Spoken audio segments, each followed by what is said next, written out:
நான்காம் வகுப்பு கணக்கு பாடத்தில் இன்று நாம் பார்க்கக்கூடிய பாடம் வடிவியல்.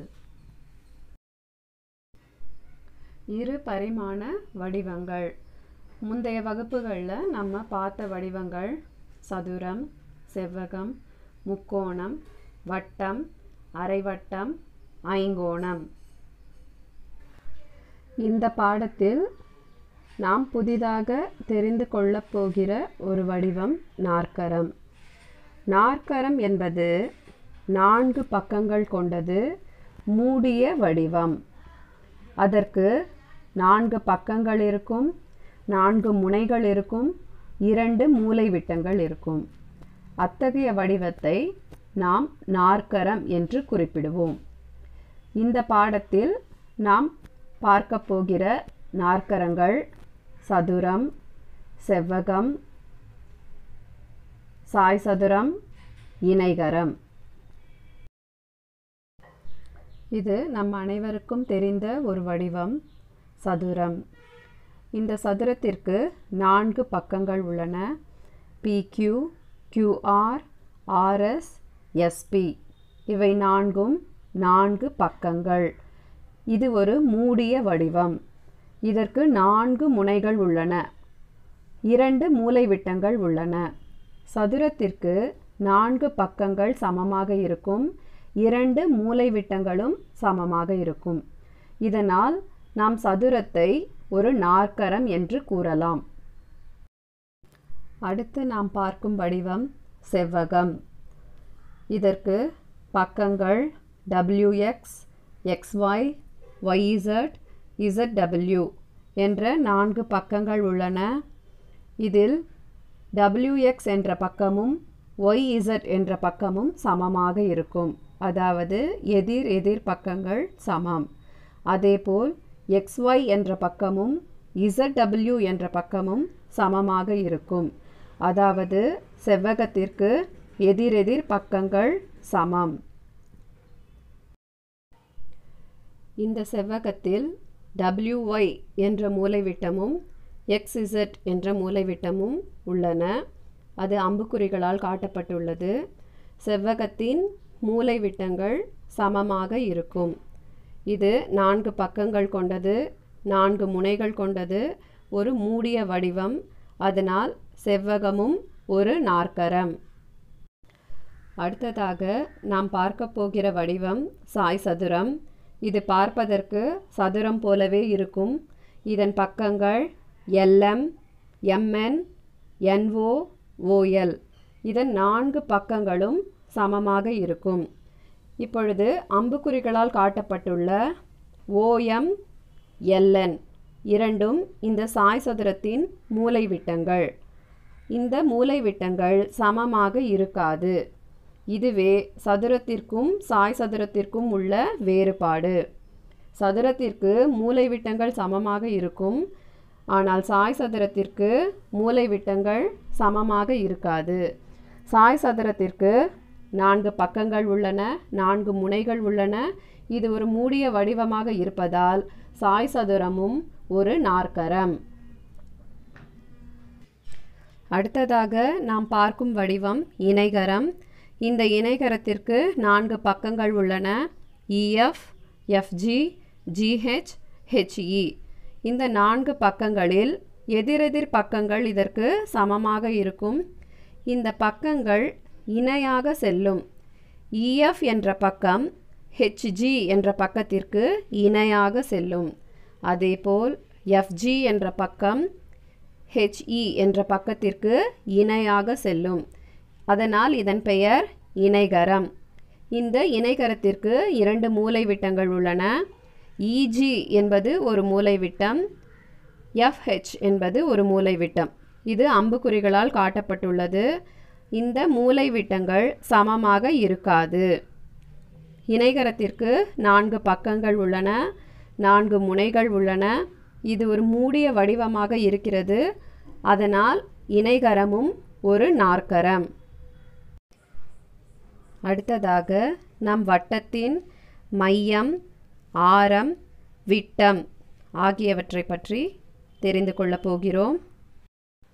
இப்பொழுது நாம் ஒரு வட்டத்தை பார்க்கிறோம். இதன் மையம் O என்று குறிக்கப்பட்டுள்ளது. இதில் மையத்திலிருந்து வட்டத்தின் மேற்பகுதி வரை ஒரு கோடு செல்கிறது. அந்த கோடு இளஞ்சிவப்பு வண்ணத்தில் உள்ளது, பிங்க் கலர். அந்த கோட்டிற்கு ஆரம் என்று பெயர்.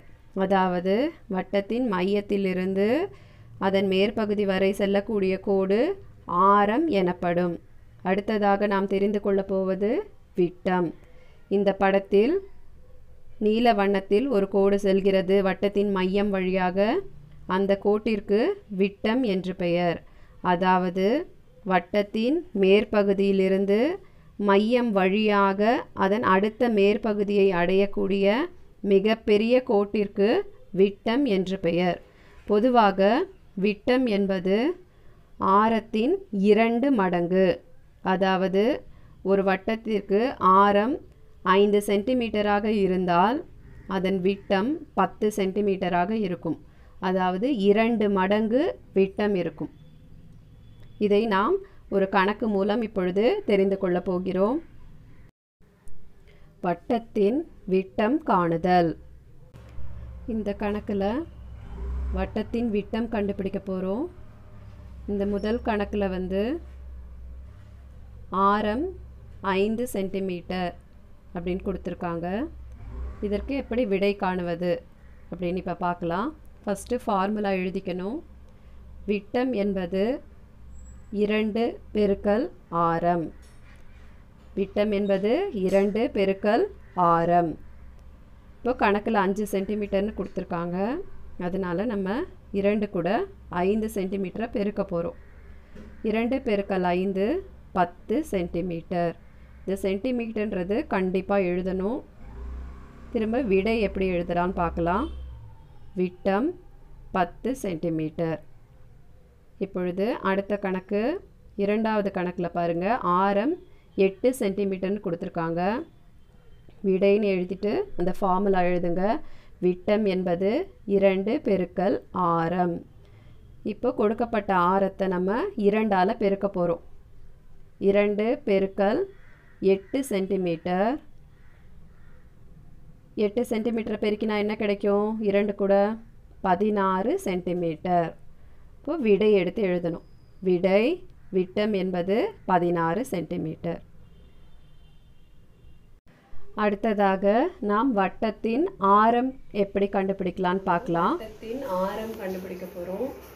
கணக்கில் விட்டம் கொடுத்துருவாங்க. இந்த கணக்கில் விட்டம் 8 சென்டிமீட்டர் அப்படின்னு கொடுத்துருக்காங்க.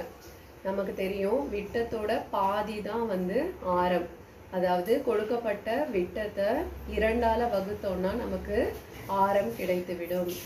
இப்பொழுது 8 சென்டிமீட்டர்னு கணக்கில் கொடுத்துருக்காங்க. அதுதான் விட்டம். அதை 2ஆல் வகுக்க போகிறோம். இங்கே வகுத்தல் காமிச்சிருக்கேன். 8 உள்ளே போடணும், 2 வெளியில் போட்டு வகுத்து காமிக்கணும். 2ஆம் வாய்ப்பாடில் 4 2 8 அப்படின்னு போட்டு வகுத்திருக்கோம். இதில் நமக்கு விடை என்ன கிடைச்சிருக்குன்னா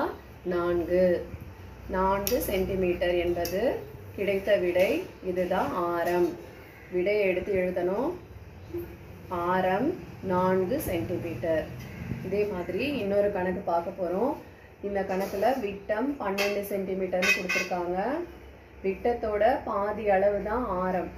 அதனால நம்ம இந்த ஃபார்முலா எழுதுகிறோம். ஆரம் என்பது விட்டம் வகுத்தல் 2. இப்போது கணக்கில் கொடுத்துருக்கிற அளவு 12 சென்டிமீட்டர். அதை 2ஆல் வகுக்க போகிறோம். இங்கே பாருங்கள், வகுத்தல் எப்படி செய்யணும். 12 உள்ளே போட்டுட்டு 2 வெளியில் போட்டு 2ஆம் வாய்ப்பாடு சொல்லி வகுக்கணும். 6 2 12. இப்போ நமக்கு விடை 6 கிடச்சிருக்கு. இதுதான் 6 சென்டிமீட்டர்னு எடுத்து எழுதணும். இப்போ நம்ம கண்டுபிடிச்சிருக்கிறது தான் ஆரம். விடை எப்படி எடுத்து எழுதணும்? ஆரம் என்பது 6 சென்டிமீட்டர் அப்படின்னு தனியாக எடுத்து எழுதணும். வடிவங்களின் சுற்றளவு காணுதல். நமக்கு ஏதாவது ஒரு வடிவம் கொடுத்துருவாங்க. அந்த வடிவத்தோட சுற்றளவு எப்படி கண்டுபிடிக்கிறதுன்னு இப்போ பார்க்க போகிறோம். இப்போ கொடுக்கப்பட்ட இந்த வடிவம் ஒரு இணைகரம். இதனுடைய பக்கங்கள் AB, BC, CD, DA. இது ஒவ்வொன்றுக்கும் அளவுகள் கொடுக்கப்பட்டிருக்கிறது. AB 8 centimetre, BC 6 centimetre, CD 8 centimetre, DA 6 centimetre. இப்பொழுது சுற்றளவு எப்படி கண்டுபிடிக்கலாம்னு பார்க்க போறோம். சுற்றளவுன்னு எழுதிட்டு பக்கங்கள் அனைத்தையும் கூடுதல் போட்டு எழுதணும். AB கூட்டல் BC கூட்டல் CD கூட்டல் DA அப்படின்னு எல்லா பக்கங்களையும் எழுதிடணும். அப்புறம் ABயோட அளவை எழுதணும். AB 8 சென்டிமீட்டர்னு கொடுத்துருக்காங்க. அடுத்து BCயோட அளவு எழுத போறோம். BC 6 சென்டிமீட்டர்னு கொடுக்கப்பட்டிருக்கு. CDயோட அளவு எழுதுறோம். CD 8 சென்டிமீட்டர்னு கொடுத்துருக்காங்க. DA வந்து 6 சென்டிமீட்டர்னு கொடுத்துருக்காங்க. எல்லா அளவையும் எழுதிட்டு சென்டிமீட்டர் அப்படிங்கிற அளவை குறிப்பிடணும். இப்போ இந்த 8 கூட்டல் 6 கூட்டல் 8 கூட்டல் 6 இது அனைத்தின் கூடுதல் தொகை 28. இப்போ நம்ம சுற்றளவு கண்டுபிடிச்சிட்டோம். 28 சென்டிமீட்டர். விடை எடுத்து எழுதணும். விடை சுற்றளவு என்பது 28 சென்டிமீட்டர். இதே போல் வேறு எந்த வடிவம் கொடுத்தாலும் அது என்ன அளவு கொடுத்துருக்காங்களோ அதனுடைய கூட்டுத்தொகை தான் அதனுடைய சுற்றளவு.